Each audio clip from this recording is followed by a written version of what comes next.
The big news, breaking news, and let's get to tonight's Telstra top story. Sam Walker has been dropped from the Sydney Roosters. We spoke about it last night on the show to Cooper. We were questioning the halves and what position he was in. Now, this story was broken this afternoon by one of our own, Kenty. Yeah, James Hooper broke the story this afternoon. And it's a funny story in some respects, Braith, because it surprised people, but it kind of hasn't surprised people, if that makes sense. Last night we did speak about the Roosters halves and whether that's part of the problem there. And Cooper Cronk, obviously, he's the spine coach there at the Roosters, and he spoke about, they're going okay, they're moving along. There's obviously a couple of things they'd like to improve here and there. But today Trent Robinson pulled the trigger and Sam Walker's been dropped. He's been told.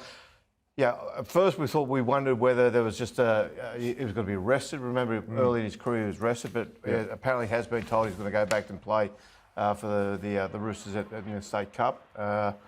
So it's a big thing, and it looks like Joey Manu in the 5'8". Well, how do we see this? I don't see it as the end of the world. I mean, obviously it's a kick in the butt. He hasn't been where he needs to be, but can he work himself back into the team? Do we think he's going to benefit from this decision, or does Joey stay there for the majority of the year now, or the rest of the year? I don't think the club had any option but to put Joey Manu at 6. If you watch that game against the Sharks the other night, and the way that the two Roosters halves play so similar, and Keary was obviously in the better of the form of the two, and then you see how Nico Hines is running the show for the Sharks, and the way that he's attacking the game, and then you've got a guy, a Golden Boot winner from last year who was so exceptional for the Kiwis at the World Cup playing fullback and a game at 6. They had no choice. It had to be done. But for Sam Walker, he's 20 years of age. And he's achieved so much at this age. It's not the end for him. Not at all. By no means. He'll be back sooner rather than later, I think. He's obviously a quality footballer. I mean, you don't invest that much money in a kid that age unless you think he's going to be a good player down the track. He's a good player now. It's just not working for him at the moment. And he's obviously got some deficiencies in his game. He needs to go and work on it. What are they? Well, I mean, he's struggled defensively for a while now. I think that's been earmarked for a long time, hasn't it? The fact that defensively he's a bit of a target. I think he's a little bit of all the above, though. Like the unusual part about this is players aren't sort of dropped so much anymore when they're high profile. You know what I mean? And Sam's a young kid coming through, but he came in with a bit of a bang. But to Ree's point, he doesn't have the towering kick that the good sides have got. Like, one of the problems, one of the concerns I think about the Roosters this year was whether their kicking game was going to be enough to win them a premiership. And so far it hasn't been. They've been unable to kick themselves out of trouble. And Keary and Walker play so similarly that you need a point of difference somewhere. Certainly from the problems they cause you, they're similar. They do have obviously differences in the game, but the problems they cause you, they're similar body shape, similar size, similar speed. There's so many similarities there that you prepare for one, you're preparing for the other. The issue Go further on your point, though, you say he'll be back sooner rather than later. I'm not so sure about that. Yeah, I was just thinking about them too. It's either him or Luke Keary. If Manu goes to 6 and he succeeds like you think he will, then it becomes a shootout between Luke Keary and Sam Walker for that jumper. Long term, obviously Sam will get there. Short term, meaning this season. I think Sam's a 10-year plus first grader, and I think his best is definitely ahead of him. And if he finds the right combination, this is the problem. I think you're spot on, Kenty. They are so similar, him and Keary. They're very eyes up. They're very instinctive players.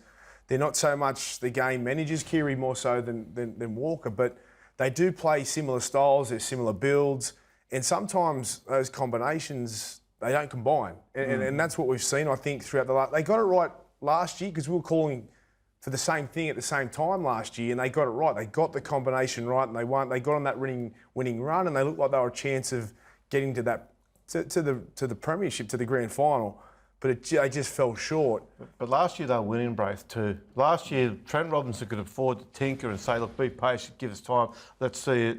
And remember, he had that to say last year. Yeah. Just give it time, let it work, let them sort themselves out. But over time, they're winning games, so you could afford to be patient. But they're starting to struggle a little bit, the Roosters. They're not dominating. They've lost their last 2 games, and they're starting to look for the wins. And this early in the season, they don't want to be starting to let teams just get away from them. They don't usually make this call this early too. They're normally quite patient. They usually win a few more too. Yeah, they're normally more patient. At another club, this may not have happened. But the fact that you've got Manu sitting there in the centres, it kind of makes it happen. The fact he's brought back Crichton and Tupanua so quickly as well. I mean, Angus played one game in New South Wales Cup. Tupanua's played 2, I think. The fact he's brought those guys back so quickly shows that I imagine how concerned he is with how they're going. It's a strong-looking team, mind you. And with Joey, and Cooper said it last night when we asked him, he just kind of said, well, you put your best players in the team and then you find a number for them. With Joey coming into 6, on the ball more, just his presence, his size, his footwork, his speed, more touches in key moments, I think is a good thing. He's going to be a different threat than what's there at the moment. So he's just going to look. He's a big body. He's a runner. And we also had, to your point, in the World Cup last year, how devastating he was. And Golden Boot winner, best player in the world, so it's hard to go wrong. Yeah. I think with someone like Joey too, he attracts 2 or 3 defenders different to Walker. Then it's a quick play the ball. Then it's Keary off the back of that. Then it's Brendan Smith off the back of that. How significant does it change the way they play the game, though? Because they are different players, completely different players, Joey and Sam Walker. Like, it's got to change the way they play the game, right? Of course it will. Of course it will. But I think it poses a bigger threat. We haven't seen how it's going to work out for the Roosters yet because, look, I don't know what his kicking game's like, actually, Manu. Like, obviously, he can... He's not there to kick. Yeah, I know. There to run. Yeah, but at some point, but you can't leave it all there for Keary to be the kicker either. Well, I'd imagine he's so good at everything he does, he probably can kick the ball. But Smith doesn't kick out of dummy half, as a rule. No. But watching the other night Tedesco's not a kicker, mate. As such. He needed to get his hands on the ball the other night, and the only runs he could get was a couple of shoots out of dummy half. I think one player who's escaped a bit of the blame here. I called it last year, and Brendan Smith out of dummy half. There was a moment there on the weekend where they had a chance to win the game, and the service out of dummy half was poor. He come up with a great try, close to the line. He's nearly unstoppable as a 9, probably the best from 10 metres out. But in terms of service and taking away from the quality of the 6 and 7, you always want the ball out in front. You want to get the ball on the run. That gives you more time and space than with the ball. You see that with the great number 9s in our competition. I still think that Smith is struggling with his service out of dummy half, and I think that's got to be looked at as an impact too on the halves and their performances this year. I don't think it's just the 6 and 7. That's been addressed though, but that's not a thing that gets turned around in a week. I don't think Brendan Smith's dummy half service has ever been what you'd call exceptional. And even as a dummy half coming through at Melbourne, he was never regarded as that classic playmaker that holds up markers and, in the Cameron Smith mould or in the Harry Grant mould. He's not an Appy Torres. But they needed a 9. That was my point. They needed a genuine 9 last year. They needed that. And they chose to go down this path. Well, I think they backed themselves to be able to teach Brandon Smith that kind of... that path to his football. He's an elite number 9 though, Braith. Are we saying that Brandon's not an elite hooker? And I think he's a New Zealand Test hooker. He's an elite 9. He's in the top 4 or 5. But for what they need, Reedy, for them to win a premiership, for their halves to blossom and to does that change? Do they need that now that they've got Joey Manu at 6 rather than Sam Walker? Does that change what they need out of We'll find out. We'll find out. But if the service still isn't what it needs to be, maybe it doesn't change anything. That's what time's going to tell here. Like we're throwing darts because we don't know. It's a big change. But it's also a big moment for this kid. It's going to take a lot of coaching. That's what it's going to take. Well, you've got plenty. So he's a good coach. He's a great coach. But clearly the dummy half still needs some coaching in a certain area. And clearly the halves now are changing around. And, for all his talents, we still don't know a lot about Manu as a 5'8", what kind of 5'8", and how effective he's going to be there from week to week. We've obviously seen him go there at different times. He's been highly effective, but almost when he does go there, it's at a time when the defence has almost been prepared for somebody else. So he comes in as he's a bit of a surprise packer.